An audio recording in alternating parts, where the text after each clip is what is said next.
Hi friends, स्वागत है आपका अपने YouTube channel cricket talk with Sumit पे, जहां पर हम क्रिकेट की एक इन डेप्थ एनालिसिस करते हैं और अपनी एक व्यू पॉइंट रखते हैं जो भी गतिविधियां क्रिकेट फील्ड पर हो रही होती हैं या फिर क्रिकेट फील्ड के बाहर हो रही होती हैं। तो सबसे पहले तो हम शुरुआत करेंगे हमारे अपने चेतेश्वर पुजारा, द वॉल 2.0 जिनको लोग प्यार से कहते थे। उन्होंने आज अपनी इंटरनेशनल रिटायरमेंट कर दी है और ये एक बेहतरीन आप कह सकते हैं मॉडर्न जमाने में जो ओल्डर प्लेयर जैसे टेम्परामेंट और जो पेशेंस लेवल दिखाता था वो था चेतेश्वर पुजारा। मतलब चेतेश्वर पुजारा की बात करें तो मेरे से वो एक दिन बड़े थे। उनका जन्मदिन जो था 25 जनवरी 1988 को था। राजकोट में जन्मे थे वो। लेकिन जो वो प्लेयर था, अंडर 19 से मैं उसको फॉलो अप कर रहा हूं। अंडर 19 में वो मैन ऑफ द सीरीज था। उसने बहुत ही अच्छी और बेहतरीन इनिंग खेली थी और इंडियन टीम उस टूर्नामेंट में मेरे ख्याल से फाइनल में हारी थी, जो हम पाकिस्तान से हारे थे। उसमें वो बंदा वहां पे जाता है और वहां पे छा जाता है, बहुत ही अच्छा स्कोर करता है और हाईएस्ट रन स्कोरर रहता है उस अंडर 19 में और वो मैन ऑफ द मैच लेकर के आता है। उसके बाद जो उसका प्रोग्रेशन होता है, लोग देखो, एक बार जब आप अंडर 19 में आते हो ना तो आपको सबसे पहला मौका मिलता है, वो मिलता है आपको ओडीआईज में। लेकिन चेतेश्वर पुजारा ने अपना जो स्टांस है, अपना जो स्टैंड है, वो एकदम क्लियर कट रखा। और भाई साहब, उसने जो इनिंग खेली है या जो उसने अपने ब्रांड बिल्ड किया है, वो उससे कोई नहीं छीन सकता उसको। उसके मतलब टैग लग रहा था उसके ऊपर कि ये राहुल द्रविड़ 2.0 बनेंगे, राहुल द्रविड़ के जैसे हैं राहुल। उन्होंने वो बिल्कुल चेंज कर दिया और वो राहुल द्रविड़ 2.0 नहीं, वो चेतेश्वर पुजारा 1.0 बनकर के निकले। चेतेश्वर पुजारा ने 2010 में अपना ओडीआई टेस्ट मैच का डेब्यू किया ऑस्ट्रेलिया के अगेंस्ट में। यहाँ पे 2 मैचों की श्रृंखला हुई थी और इंडिया 2-0 से ये टेस्ट सीरीज जीता था इंडिया में। उसके बाद 2 साल के बाद न्यूजीलैंड के खिलाफ इन्होंने 159 रन स्कोर किया था और इनका टेस्ट का ये पहला स्कोर था। न्यूजीलैंड 2012 शायद अहमदाबाद का ग्राउंड था, मेरे ख्याल से, मुझे याद नहीं आ रहा ठीक से, लेकिन अहमदाबाद का ग्राउंड था वो, जहां पर इन्होंने 159 का स्कोर किया। और उसके बाद इन्होंने पीछे मुड़कर नहीं देखा। बीच में टीम से ये ड्रॉप जरूर हुए थे because of his slow net run rate या स्लो रन से ये खेलते थे। विराट कोहली का जब एरा था तो उसमें सभी लोग फास्ट पेस से खेलना पसंद करते थे। लेकिन बीच में जब एक टीम को एक ऐसा जरूरत पड़ा कि हमें एक स्टेबिलिटी वाला प्लेयर चाहिए टेस्ट मैचेस में, स्पेशली जब बॉल को पुराना किया जाए।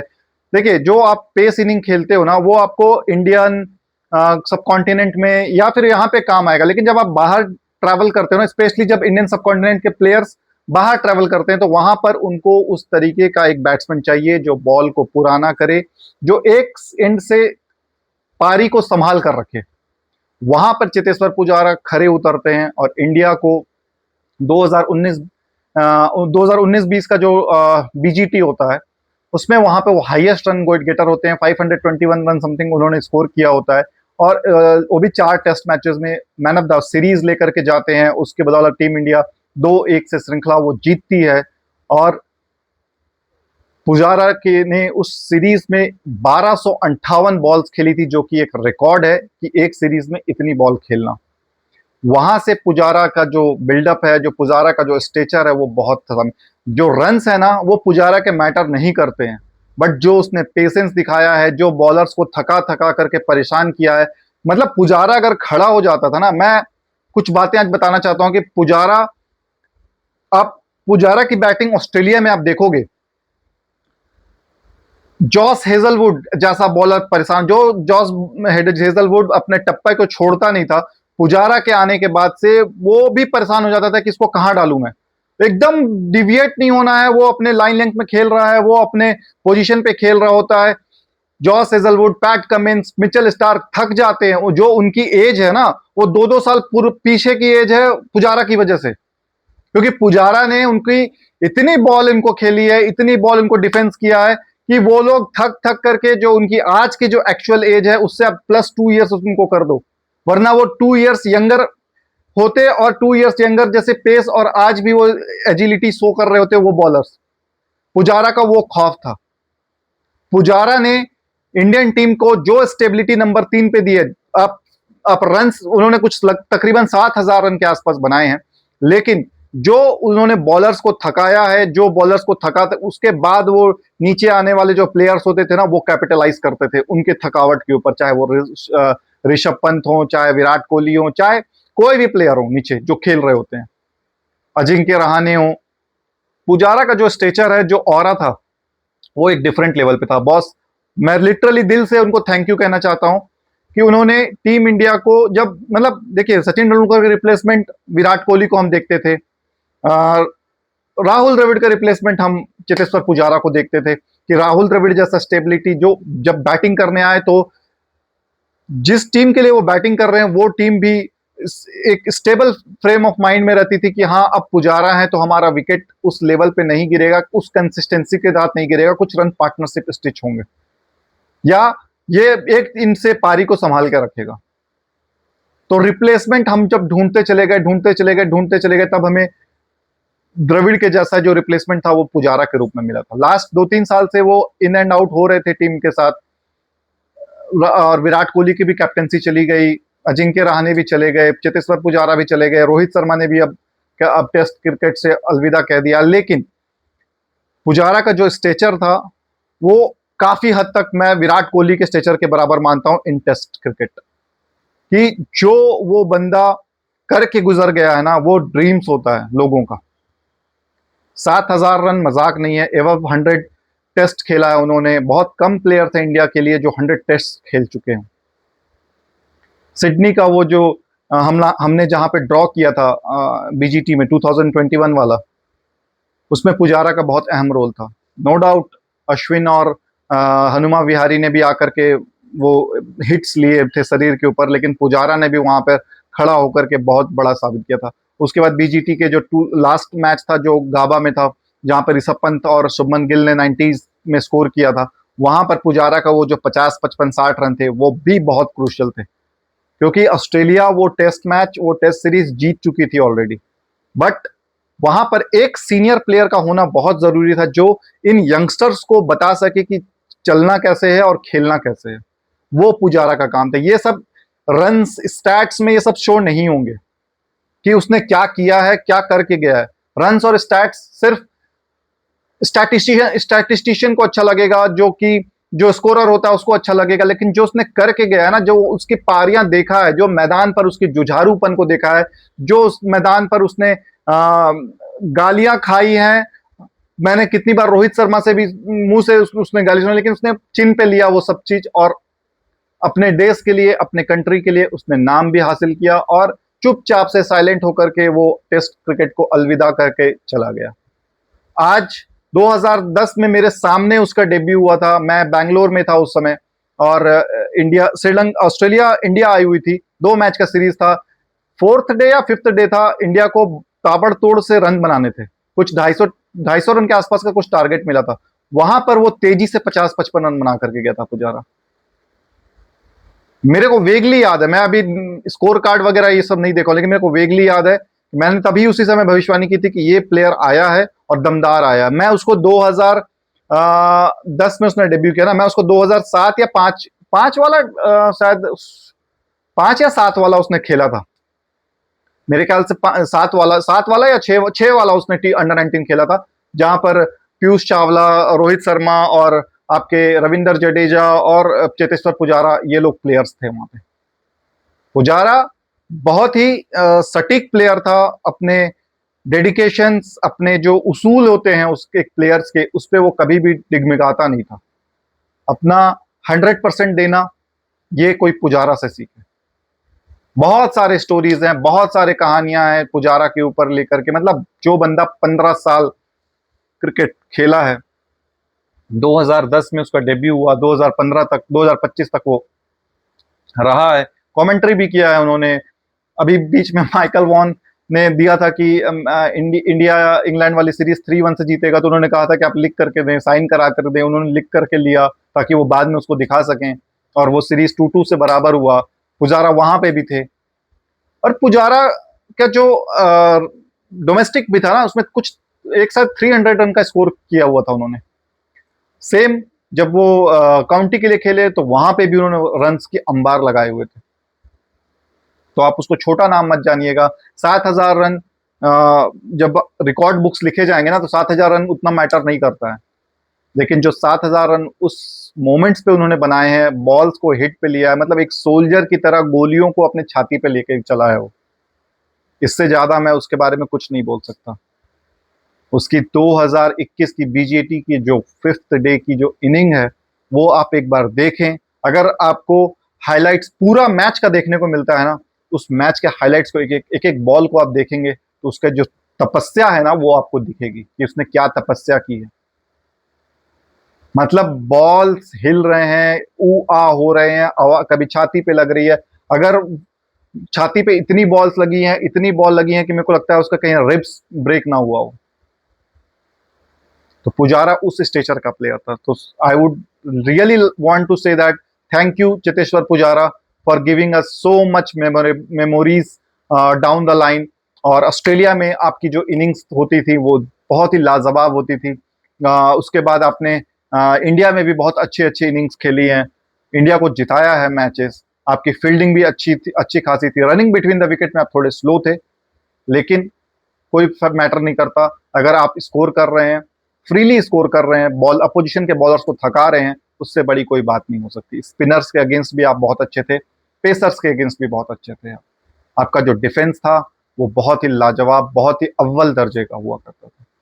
तो विद दैट मैं चेतेश्वर पुजारा की यहाँ पे जो ट्रिब्यूट है कह सकते हैं, या जो भी उनकी श्रद्धांजलि छोटी सी है, मैं वो दे करके समाप्त करूंगा। उसके बाद हम बात करेंगे अफगानिस्तान और बांग्लादेश ने अपने T20 आईज एशिया कप का स्क्वाड का अनाउंसमेंट किया है। इन दोनों के बारे में क्या बात करें, मुझे तो कुछ समझ में नहीं आता। अफगानिस्तान तो फिर भी चलो इम्प्रूविंग टीम है, बट बांग्लादेश के बारे में आप क्या बोलेंगे? 25 साल हो गए उनको खेलते हुए, और 25 साल में भी वो स्टेचर, वो हर दर्जा हासिल नहीं कर पाई है जो स्टेचर अफगानिस्तान ने कुछ ही सालों में हासिल कर पाया है। राशिद खान को यहाँ पर कैप्टन बनाया गया है, मुजीबुर रहमान होंगे, उसके बाद गुलबदीन नैब और आपके मोहम्मद नबी एक्सपीरियंस्ड कैंपेनर होंगे इस टीम में। इसके बाद आपके आपके बाद रहमानुल्लाह गुरबाज हैं, जादरान होंगे, इब्राहिम जदरान, ये एक्सपीरियंस का उन्होंने बना रखा है। अल्लाह गजनफर इनके जो मिस्ट्री स्पिनर है वो इस टीम में शामिल होंगे, मुजीबुर रहमान होंगे। उसके बाद आपके नवीन उल हक की जो वापसी हुई है, फरीद मलिक की भी यहाँ पे अच्छी बॉलिंग है, फजल हुक फारूकी भी यहाँ पर शामिल किए गए हैं। तो इस तरीके से इन्होंने, और करीम जन्नत, मुझे तो लगता है करीम जन्नत को भाई कोई ना कोई सेटिंग है, उसी के हिसाब से इनको टीम में लिया जाता है, क्योंकि कोई भी बड़ी टूर्नामेंट हो ये बंदा जरूर सिलेक्ट होता है। करीम जन्नत के बारे में मैं बता दूं, इनका एक भूतपूर्व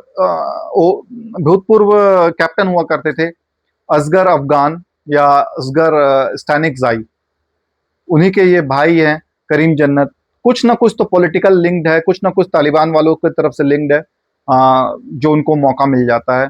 I don't know it is correct और इनकरेक्ट, बट मेरे नज़र में करीम जन्नत पर्ची, जिसको हम लोग आम भाषा में बोलते हैं सिफारशी प्लेयर, वो मुझे लगता है।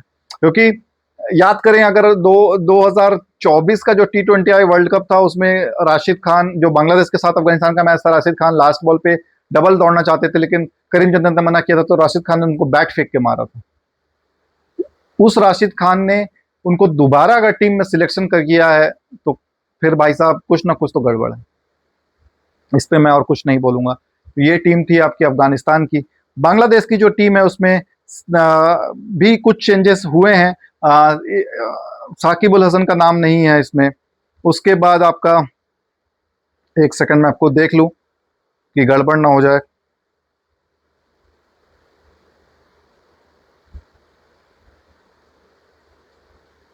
हाँ जी, तो बांग्लादेश की जो टीम है वो कुछ इस प्रकार से है। इन्होंने मेहदी हसन मिराज को लेफ्ट आउट किया है, नूरुल सैफ रिटर्न हुए हैं, लिटन दास इनके कप्तान होंगे, तंजीद हसन सांतो, परवेज हुसैन इमोन, सैफ हसन, तौहीद हृदय, ये अच्छा प्लेयर है, ये मुझे अच्छा लगता है। जाकिर अली, ये भी उभरता हुआ प्लेयर है, लेकिन पता नहीं ये अपने पोटेंशियल को अभी तक समझ नहीं पाया। जिस दिन ये अपने पोटेंशियल को समझ जाएगा, जाकिर अली इनका बहुत बड़ा प्लेयर बनेगा। ये mark my word, Zakir Ali is a big big thing for Bangladesh cricket board.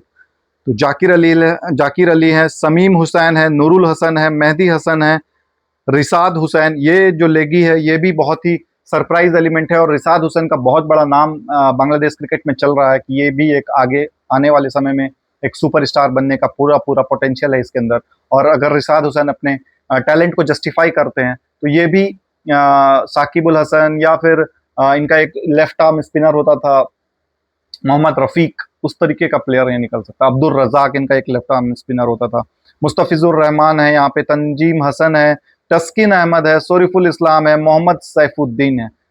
तो इन प्लेयर्स को इन्होंने ये किया। मेहदी हसन मिराज को इन्होंने आउट किया है, मोहम्मद नईम को इन्होंने आउट किया है, सैफ हसन और नूरुल हसन को इन्होंने इन किया है।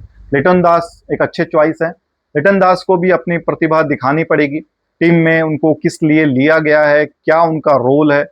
Wicket as a wicket keeper जाएंगे वो। और मुझे लगता है कि बांग्लादेश को अपना एग्रेसिव क्रिकेट खेलने की जरूरत है, एक न्यू ब्रांड लेकर के आने की जरूरत है, क्योंकि वर्ल्ड क्रिकेट में उतने टीम्स हैं नहीं। और उसमें भी अगर आप 4-5 टीम ऐसे रहेंगे बोरियत वाले, तो फिर कोई मतलब नहीं है।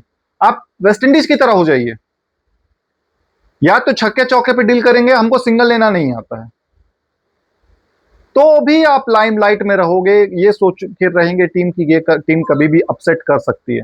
बट अगर आप वही धीरे धीरे खेलने का अप्रोच, 6 ओवर में हम 50-40 रन बना लें और 20 ओवर में हम 150-160 बना लेते हैं, तो उससे कुछ नहीं होने वाला। आज की जो फास्ट पेस क्रिकेट हो गई है ना, इंडियन टीम को आप आने दो, देखो इंग्लैंड की टीम को आप देखो, वो लोग 250 350 रन का टारगेट रखते हैं कि हम बैटिंग फर्स्ट करें तो हम 350 रन पे जाएं, और अगर हम बैटिंग फर्स्ट सेकंड करते हैं तो जो भी टारगेट है वो हम अंडर 15 ओवर्स खत्म करें, क्योंकि उन्होंने अब अप्रोच ही अपना चेंज कर दिया।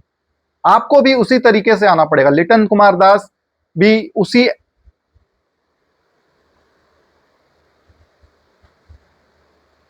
अप्रोच के साथ लिटन कुमार दास को जाना पड़ेगा, तभी लिटन कुमार दास एक सफल कैप्टन साबित होंगे, वरना उनको भी निकाल दिया जाएगा। यहां पर अफगानिस्तान के पास ज्यादा पोटेंशियल मुझे नजर आ रहा है। श्रीलंका की टीम अभी भी T20 स्क्वाड का अनाउंसमेंट नहीं किया है उन्होंने। बांग्लादेश फिक्स कर चुका है, अफगानिस्तान फिक्स कर चुका है, इंडिया एंड पाकिस्तान फिक्स कर चुका है। इंडिया एंड पाकिस्तान एक ही ग्रुप में है, तो हो सकता है इस बार हमें, अगर इंडिया और पाकिस्तान दोनों फाइनल जाती है, तो हमें 3 बार इंडिया पाकिस्तान का मैच देखने को मिल सकता है। हमें एक टफ मैच देखने को मिले, एक अच्छा कंपटीशन होने का। देखो, नो डाउट 80% अगर आपकी जनता जनार्दन से आप पूछोगे ना उन कंट्रीज में, तो यही बोलेंगे कि इंडिया इज द विनर। क्यों? क्योंकि इंडिया फार मोर सुपीरियर टीम है। लेकिन अगर आप कंपटीशन देते हो, अगर आप उनको अच्छा से पकड़ते हो, तो ये टूर्नामेंट की जान भी बचेगी और ये टूर्नामेंट की इज्जत भी बचेगी कि एशिया कप रेगुलर बेसिस पे होना चाहिए। श्रीलंका यहाँ पे सरप्राइज पैकेज हो सकता है, अफगानिस्तान यहाँ पे सरप्राइज पैकेज हो सकता है। I don't have any hope from Bangladesh and Pakistan, क्योंकि ये लोग अपसेट ही होगा अगर ये लोग जीतते हैं या किसी से कुछ होता है। क्योंकि आप जो ब्रांड ऑफ क्रिकेट खेल रहे हो, या फिर आप जो लेकर के अप्रोच लेकर के जा रहे हो ना, उससे नहीं लगता है सामने वाली टीम को कि आप उनको हराने आए हो। वो बस लगता है कि आप पार्टिसिपेट करोगे और अपना बोरिया बिस्तर पैक करके घर जाओगे।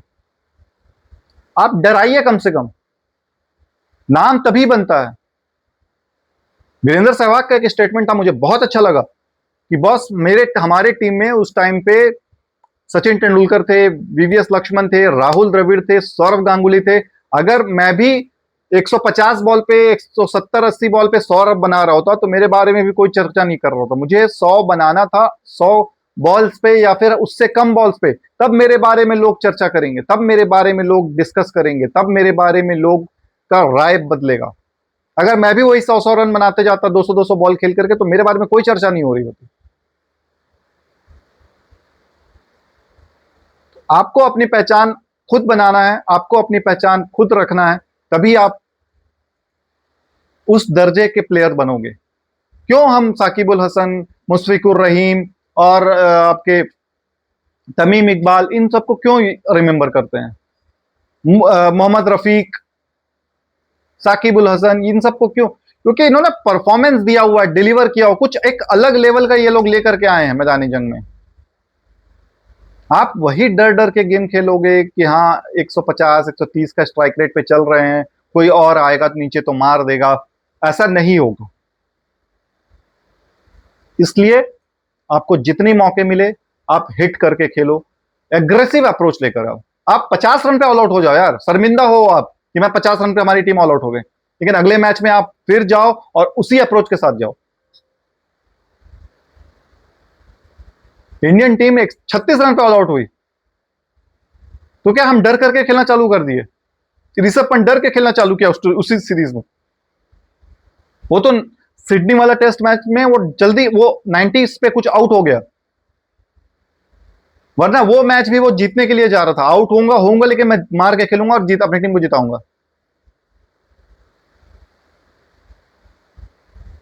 तो वर्ल्ड क्रिकेट में जो चल रहा है वो आप देखो तो सही, फॉलो तो करो सही, उनसे सीखो, तब जाकर के जो आपकी सोच है, जो विजन है, जो बांग्लादेश क्रिकेट बोर्ड का जो नजरिया है वो चेंज होगा, वर्ल्ड क्रिकेट का नजरिया चेंज होगा। आपको 25 साल हो गए हैं क्रिकेट में आए हुए, उससे पहले आप एसोसिएट नेशंस के तौर पे खेलते थे, लेकिन आप फुल टर्म 99 2000 में आपको हासिल हुआ, और उसके बाद से कभी भी मुझे नहीं लगा कि हाँ Bangladesh team is a threat to any country. एक 2007 का जो आपका जो वर्ल्ड कप का जो सफर था वो मुझे थोड़ा बहुत लगा था, जहां पे आपने इंडिया को बीट किया, जहां पर आपने साउथ अफ्रीका को भी बीट किया था सुपर 6 स्टेज पे। लगे तो यार कीनिया जैसी टीम सेमीफाइनल खेल चुकी है वर्ल्ड कप का, आप अभी तक सेमीफाइनल नहीं खेल पाए हो कोई आईसीसी इवेंट का। चलिए, मुझे लगता है कि हो सकता है इस बार कुछ अप्रोच चेंज हो बांग्लादेश क्रिकेट बोर्ड का। बाकी हम कल मिलते हैं नए एपिसोड पे। और हाँ, कल मैं शायद एशिया कप की हिस्ट्री के बारे में आप सबसे बात करूंगा कि एशिया कप शुरू कैसे हुआ, फर्स्ट टूर्नामेंट कैसा था, क्या था, उसके बारे में हम डिस्कस करेंगे। उसके बाद हम अपनी आगे बात रखेंगे। तब तक के लिए अपना बहुत ज़्यादा ख्याल रखिए। जय हिंद, वंदे मातरम, जय भारत।